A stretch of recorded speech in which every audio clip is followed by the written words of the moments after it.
अंजना जी, कमाल की ही बात है ना कि मैं बार बार स्तरहीन भाषा, अमर्यादित भाषा मोदी जी की सुनाना दिखाना चाह रही हूँ, मैं दिखा नहीं पा रही हूँ।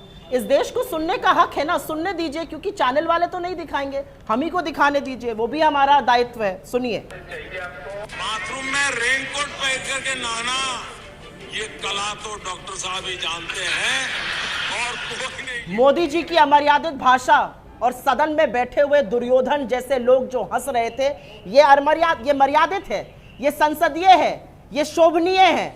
अगर ये सब शोभनीय है तो जो हमने कहा वो तो कुछ भी नहीं था। मौन मोहन सिंह एक प्रधानमंत्री को कह देना ये मर्यादित है। मतलब तुम करो तो लीला और हम करें तो पाप, ये नहीं चल सकता है। अगर आप सार्वजनिक जीवन में इज्जत चाहते हैं तो पहले इज्जत देना सीखिए। हमें आपसे कोई भी व्यक्तिगत आक्षेप नहीं है। और बहुत स्लिप ऑफ टंग होता है, आपसे भी हुआ है, आपने भी माफी मांगी, स्लिप ऑफ टंग करके माफी मांग के आगे बढ़ जाते हैं लोग। आप पुलिस भेजते हैं, 150 लोगों को टारमैक पे पैरामिलिट्री को उतारते हैं। ये क्या दिखाता है? ये दिखाता है कि तानाशाह कितना घबराया, कितना बौखलाया हुआ है। अगर तानाशाही कहीं पर फेल होती है तो घबरा जाते हैं। हेमंत बिस्व शर्मा ये नहीं देख रहे कि मिजोरम और असम के बीच में गोलीबारी हो रही है। योगी ये नहीं देख रहे कि अनएम्प्लॉयमेंट लेवल बढ़ के 4% के ऊपर पहुंच गया है, लेकिन यहां पर FIR करने में सब उस्ताद बने हुए। क्या बना रहे हैं आप इस देश को? मजाक बना के रख दिया। इसीलिए इंग्लिश में एक सेइंग है, elect a clown and expect a circus. कहा जाता है elect a clown and expect a circus. सारे देश को तमाशा बनाकर रख दिया है, और ये मैं डंके की चोट पर कहती हूं। जवाब दीजिए गौरव भाटिया जी।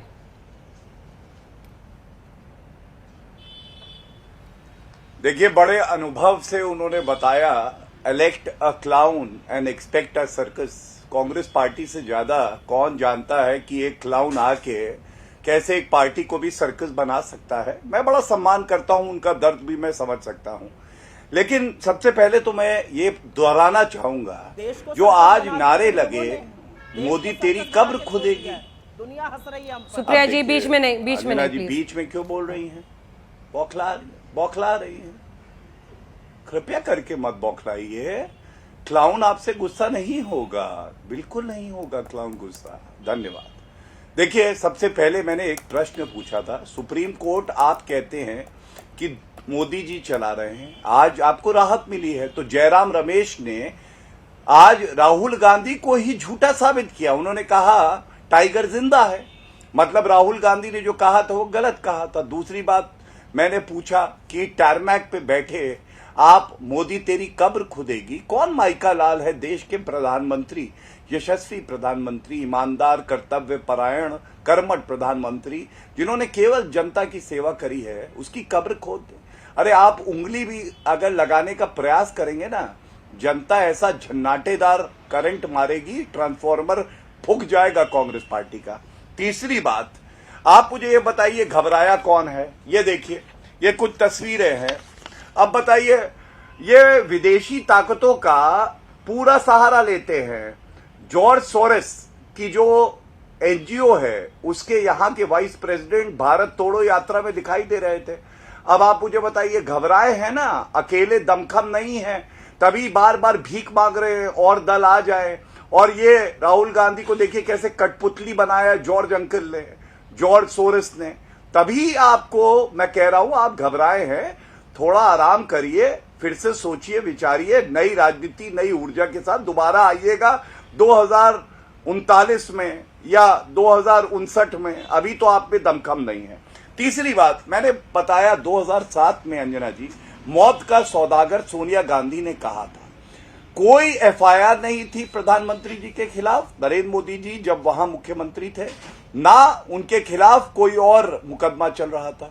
मौत का सौदागर अगर बुलाया अच्छा था क्या?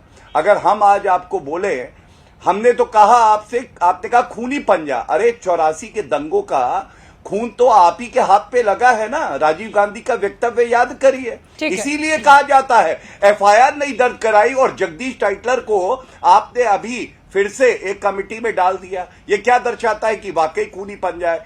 दूसरा, रेनकोट पहनकर नहाने वाली बात करी। ये पूरा देश जानता था कि कैसे 2G घोटाला हुआ, 122 लाइसेंस रद्द हुए, कोलगेट घोटाला हुआ, 214 लाइसेंस रद्द हुए। मनमोहन सिंह जी मौन रहे, हाँ, उनकी हम इज्जत करते हैं, लेकिन उनका कैबिनेट मंत्री अगर घोटाला करेगा तो नहीं कहा जाएगा ठीक है। कि अब रेनकोट सिर्फ 2 मिनट बचे हैं गौरव जी, सिर्फ 2 मिनट बचे हैं। 60 सेकंड आप दोनों को दे रही हूँ। पहले सुप्रिया जी 60 सेकंड में बोल रहे हैं, फिर 60 सेकंड में आप अपनी बात बोलिएगा। 60 सेकंड शुरू हुआ आपका सुप्रिया जी। मामला यह है कि ऐसी बातें क्यों करनी कि जाके कोर्ट में माफी मांगनी पड़े। देखिए आज उसी पर पूछा गया तो बोले ना उन्होंने कि इस पर नहीं बोलना है। इस देश का विदेश मंत्री माफी कब मांगेगा यह कहने के लिए कि हम छोटी अर्थव्यवस्था हैं और चीन बड़ी अर्थव्यवस्था और हम उससे लड़ नहीं सकते हैं। आपने एक वक्तव्य से इस देश के हर सैनिक का जो सरहद पे खड़ा होकर इस देश की सुरक्षा करता है उसका मनोबल, उसका हौसला तोड़ने का काम किया है। आपने इस देश में 20 जवानों की शहादत का बदला $100 बिलियन ट्रेड डेफिसिट चाइना के साथ बढ़ा कर दिया है। आप कहते हैं हम छोटी अर्थव्यवस्था हैं। सिकंदर और पोरस की भी लड़ाई हुई थी और याद है ना उस लड़ाई में क्या हुआ था। आपकी हिम्मत कैसे हुई चीन का नाम लेकर चीन को गौरवान्वित करने की, यह मैं पूछना चाहती हूं। क्या जयशंकर जी ने मोदी जी को बोला कहो कोई घुसा हुआ नहीं? आपने ठीक है गौरव जी, आपका 60 सेकंड शुरू हो रहा है यहां पर आकर। ठीक है गौरव जी 60 सेकंड। हाँ, धन्यवाद। देखिए, हाँ, मैं केवल इतना ही कहूंगा, राहुल गांधी को कान पकड़ के माफी मांगनी चाहिए और जिंदगी भर उसको कोई भारतीय माफ नहीं करेगा जिसने कहा हमारी वीर सेना पिट गई।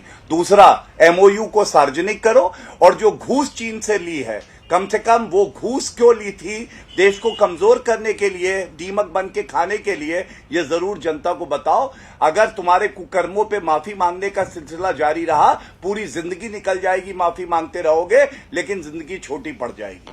बेईमान।